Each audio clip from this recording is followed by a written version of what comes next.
Olá, alunos. Vocês já me conhecem, eu sou o professor Dr. Thiago Pérez e nessa nossa terceira aula nós vamos falar de um conceito que, ao meu ver, é muito importante dentro da sociologia, que é o conceito de campos e hábitos.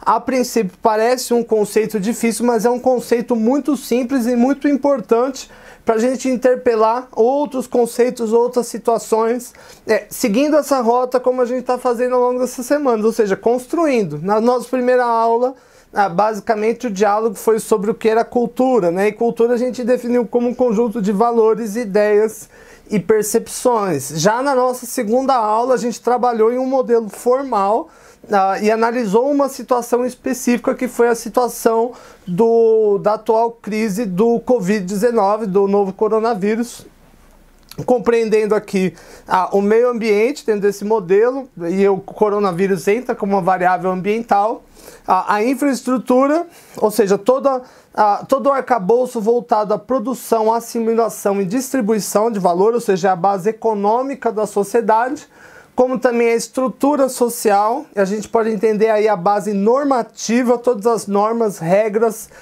leis, né, que vão constranger o comportamento humano de forma geral. E a infraestrutura, ou melhor, a superestrutura, é o imaginário coletivo, né? O todo. São as percepções das pessoas, né? As ideias, né? Aquilo que está involucrado como objetivo. Bom, e o conceito, para falar um pouco do conceito de campos e hábitos, são dois conceitos. Primeiro, vale dizer que Pierre Bourdieu é um dos sociólogos contemporâneos, né, da segunda metade do século XX mais relevantes, né, ele foi professor a vida inteira no École de Sociologie do Collège de France, em Paris.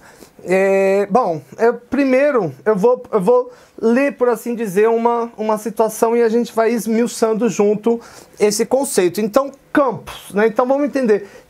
Campos, imagine como se fosse um lugar, mas não exatamente um lugar fixo, mas por exemplo, um país. Um país pode ser considerado um lugar do ponto de vista nominal, né? Mas que vai ter uma base fixa, né? O campus ele vai entender um conjunto de práticas, de regras, de comportamentos que é identificável apesar de não ser fixo. Como, por exemplo, o campo artístico. E aqui a gente pode entender os artistas plásticos, os cantores, os atores, e atores de novela, ator de seriado, ator de filme, ator de teatro, enfim, uma infinidade de pessoas diferentes, mas que vão se ligar a um tipo de característica em comum, nesse caso, ser ator.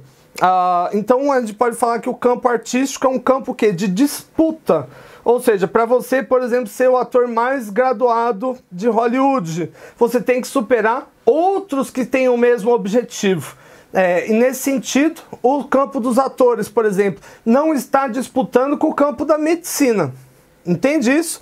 Enquanto os médicos eles estão disputando de uma outra forma. Quem, por exemplo, vai descobrir a vacina do coronavírus. Imagina os testes que vão levar a vacina do coronavírus, os valores financeiros e também os outros capitais, né? Bourdieu vai falar de uma série de capitais. Então, lendo inicialmente a definição, a gente pode dizer que o campus é um tipo de setor específico de atividade social. E aqui eu disse, por exemplo, os médicos, o campo artístico, o campo intelectual, a academia, o campo dos administradores, o campo dos cientistas da computação, o campo das ciências contábeis, dentre outros, né? Um tipo de atividade social reconhecida, como por exemplo a arte, o sistema educacional, os meios de comunicação de massa ou do mercado imobiliário. Em cada um desses setores participavelmente ativos está em jogo os recursos, ou seja, capitais.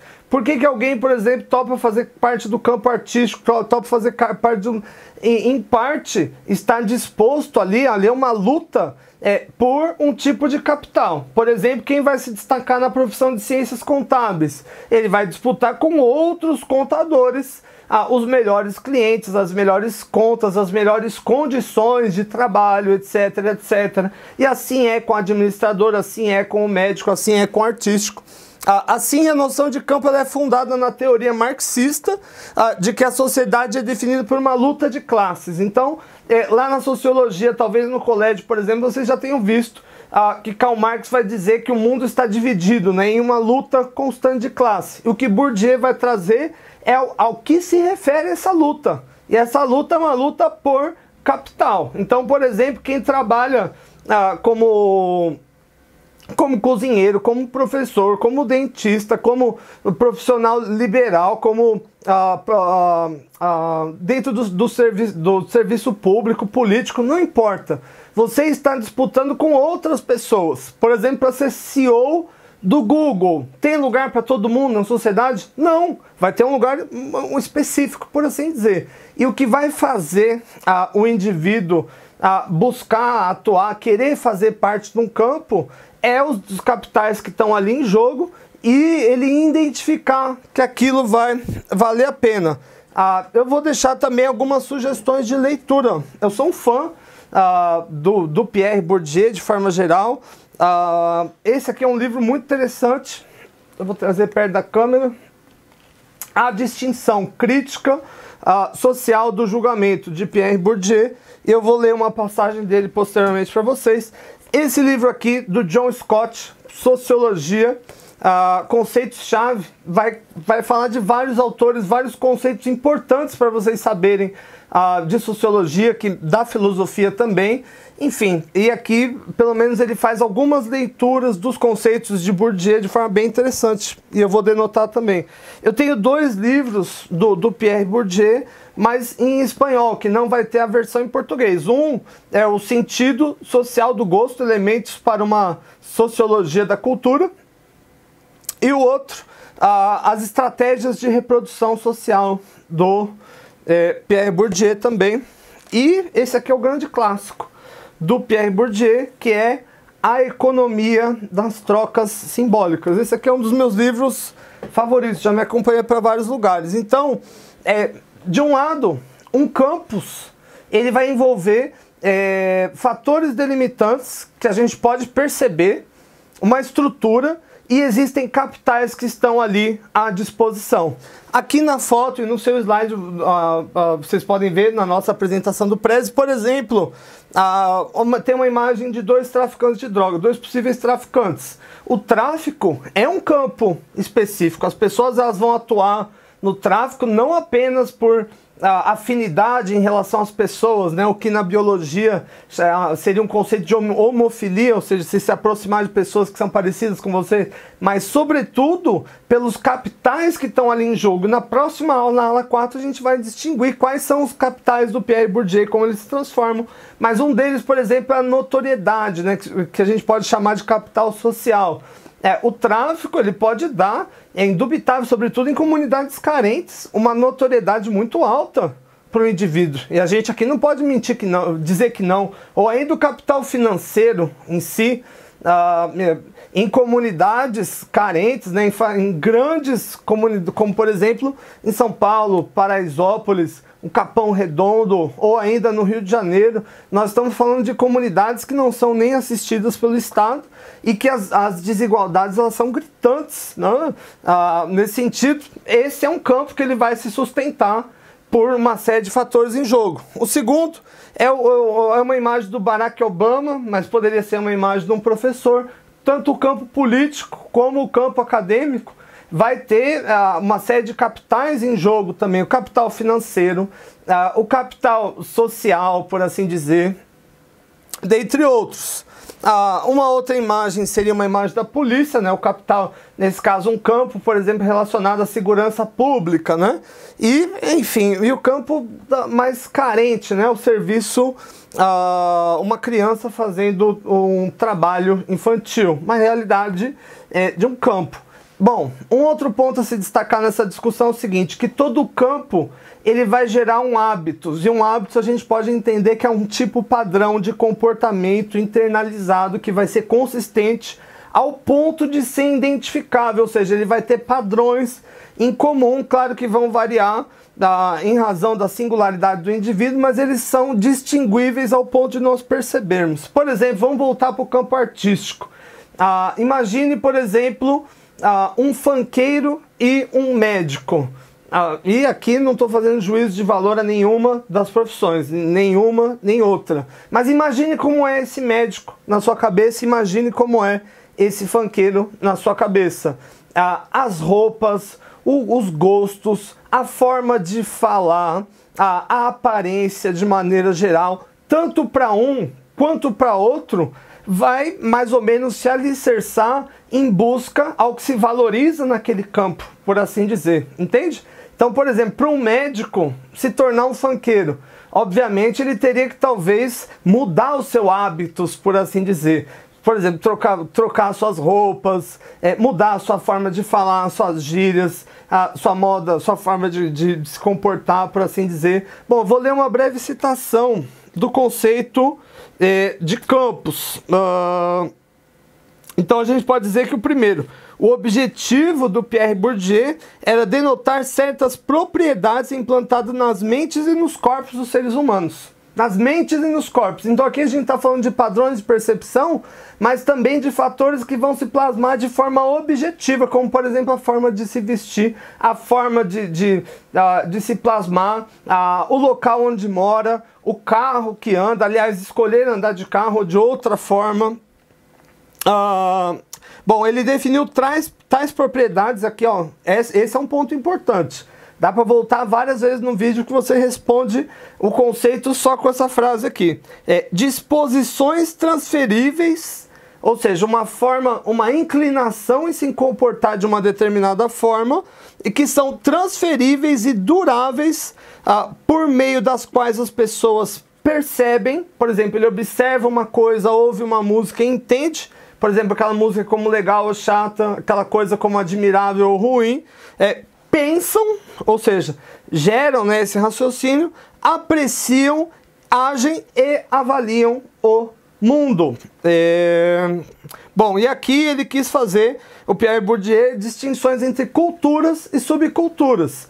As culturas vão ser grupos maiores e as subculturas grupos menores, mas ainda assim as subculturas elas tendem a ter elementos semelhantes à cultura maior. Bom, eu vou ler uma outra citação do Pierre Bourdieu do livro A Distinção.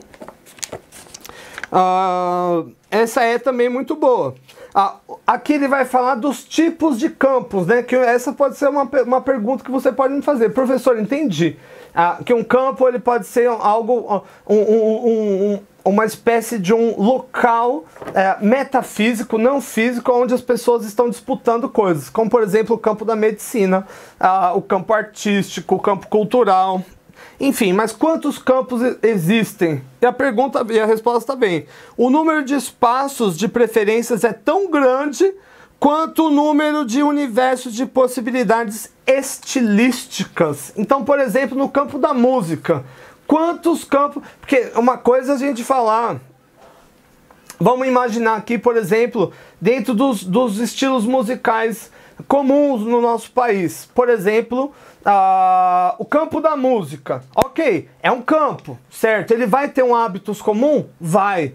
Mas vai distinguir em outros subcampos. Você tem, por exemplo, o campo da música funk, o campo da música sertaneja, o campo da música rock, o campo da música clássica, e cada um vai ajustar um hábitos relacionado a esse campo. Como que o roqueiro, por exemplo, vai se vestir, como vai ser o estilo da música dele, né? A estética vai ser consistente ao ponto de você identificar que aquilo é rock, mas vai ser distinto do sertanejo, vai ser distinto da música eletrônica, vai ser distinto de outros grupos. Bom, vou pegar uma outra citação do Bourdieu da economia das trocas simbólicas, para a gente entender melhor, já havia separado. Então, o hábitos ele constitui como uma matriz que dá conta de uma série de estruturações. Esses conceitos eles parecem difíceis, mas na verdade eles são fáceis. Então, estruturações reestruturáveis, ou seja, um tipo de influência cultural que te estrutura, mas você mesmo pode reestruturar ela. Porque passam as diversas modalidades de experiências diacronicamente determinadas pelos agentes. Assim, o campo adquirido através da inculcação familiar é a condição primordial para a estruturação das experiências escolares. Bom, e eu separei uma outra citação, a última, prometo.